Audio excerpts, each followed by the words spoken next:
Hello everyone, मैं हूँ रीटा उपाध्याय और एक बार फिर से स्वागत है आपका मेरे चैनल स्टडी विद रीटा में। आज मैं आपके लिए एमपीपीएससी से संबंधित कुछ शॉर्ट नोट्स लेके आई हूँ, जैसे कि अब एग्ज़ाम में काफ़ी कम टाइम बचा है, तो अगर आप इन शॉर्ट नोट्स को भी एक एक बार दो दो बार रिवाइज़ कर लेंगे तब भी आप अच्छे खासे स्कोर कर सकते हैं एमपीपीएससी में। और इसके पहले एक आपसे छोटी सी रिक्वेस्ट है कि जितने भी हमारे भारतीय यूट्यूबर्स हैं जिनके 1,000 से कम सब्सक्राइबर है, प्लीज़ आप उन्हें सपोर्ट कीजिए ताकि उन्हें उनका चैनल मोनेटाइज हो सके, उन्हें यूट्यूब पर रोज़गार मिल सके। और चलिए अब स्टार्ट करते हैं हम। आज हमारा पहला टॉपिक है शॉर्ट नोट से संबंधित कि बाबर से जुड़े कुछ महत्वपूर्ण फैक्ट यहाँ पर मैं आपके लिए लेके आई हूँ, जो कि काफ़ी सारी एग्ज़ाम्स में पूछे ही जाते हैं। ठीक है, तो आप इन्हें ध्यान से सुनिए। और तो चलिए स्टार्ट करते हैं। पहला है, सबसे पहला कि बाबर का वास्तविक नाम क्या था। तो बाबर का वास्तविक नाम था ज़हीरुद्दीन मोहम्मद बाबर। क्या नाम था? ज़हीरुद्दीन मोहम्मद बाबर। उसके बाद है कि मुग़ल वंश का संस्थापक किसे कहा जाता है। तो मुग़ल वंश का संस्थापक माना जाता है बाबर को। पदपादशाही की स्थापना बाबर ने की थी। इसके तहत जो शासक होता था उसे बादशाह कहा जाता था। इसका शासनकाल था कब से कब तक? 1526 से 1530 तक इनका शासनकाल रहा और इन्होंने भारत पर 5 बार आक्रमण किया था। और इन्हें भारत पर आक्रमण करने के लिए जो निमंत्रण था वो भारत के ही जो शासक थे पंजाब के दौलत खां लोधी और मेवाड़ के शासक राणा सांगा ने ही दिया था कि आइए और भारत पर आक्रमण कीजिए। ठीक है, और 5 आक्रमण जो हुए थे और उसमें देखें हम तो प्रथम आक्रमण जो हुआ था सबसे पहला इनके द्वारा, तो वो था यूसुफ जाई की जाति के खिलाफ हुआ था। फिर उसके बाद पानीपत की प्रथम लड़ाई, जो कि मोस्ट इम्पॉर्टेंट फैक्ट है, हर एग्ज़ाम में ये पूछी जाती है कि किसके बीच हुई थी, कब हुई थी। तो इसकी आपको तारीख, सन और किसके मध्य हुई थी तो ये बिल्कुल भी नहीं भूलना है। तो इसका अगर डेट देखें तो 21 अप्रैल 1526 कब हुआ था ये पानीपत की प्रथम लड़ाई? 21 अप्रैल 1526 को हुई थी। इब्राहिम लोदी और बाबर के मध्य हुई थी। किसके मध्य हुई थी? इब्राहिम लोदी और बाबर के मध्य हुई थी, जिसमें कि बाबर क्या हुआ था? विजयी रहा था। और इसी लड़ाई के बाद जो है बाबर दिल्ली की राजगद्दी पर बैठा था। ठीक है,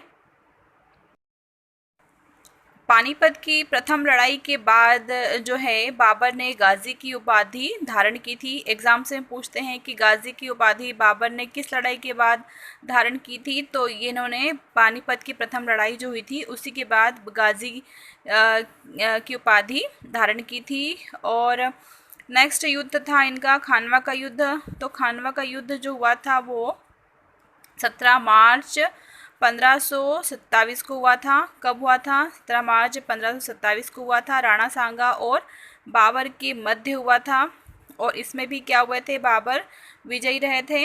चंदेरी का युद्ध हुआ था उसके बाद, तो 29 जनवरी 1528 को हुआ था। ये मेदिनी राय और बाबर के मध्य हुआ था। फिर हुआ था घाघरा का युद्ध। तो घाघरा का युद्ध जो हुआ था 6 मई 1529 को हुआ था और ये हुआ था अफ़गानों के साथ। ठीक है, तो देखिए आप सीरियल वाइज देख लीजिए कि सीरियल वाइज अगर देखें तो देखिए 5 आक्रमण बताया था। तो पहला तो यूसुफ जाई जाति के खिलाफ हो गया। ठीक है, उसके बाद क्या सन देखें आप तो 26, 27, 28 और 29, ये चारों ही सन क्या हैं? एक के बाद एक हैं। अब आपको नाम याद रखना है। तो ठीक है, सबसे पहले आप इस तरह से याद रखिए कि पहले बाबर ने पानी पिया, फिर खाना खाया, उसके बाद फिर वो चंदेरी गया और उसके बाद फिर उन्होंने घाघरा पहन करके युद्ध लड़ा। बस एक याद करने की ट्रिक, हमें बस याद होना चाहिए किसी भी तरह से चीज़ें, हमें उससे कोई मतलब नहीं कि हम किस तरह से याद करते हैं उन्हें। ठीक है, तो यही आप फॉलो कर लीजिए इसे कि पानी पिया, खाना खाया, फिर चंदेरी गया और फिर घाघरा पहन के उन्होंने अफगानों के साथ युद्ध लड़ा। ठीक है, सन तो आपको उस क्रम याद ही है। और पहले लड़ाई, सबसे पहले लड़ाई जो थी इब्राहिम लोदी के खिलाफ, फिर दूसरी राणा सांगा के खिलाफ, फिर तीसरी मेदिनी राय के खिलाफ और फिर चौथी किसके खिलाफ थी? अफगानों के खिलाफ लड़ी थी इन्होंने। ठीक है, तो ये 5 युद्ध हमारे तैयार हो गए बाबर से संबंधित।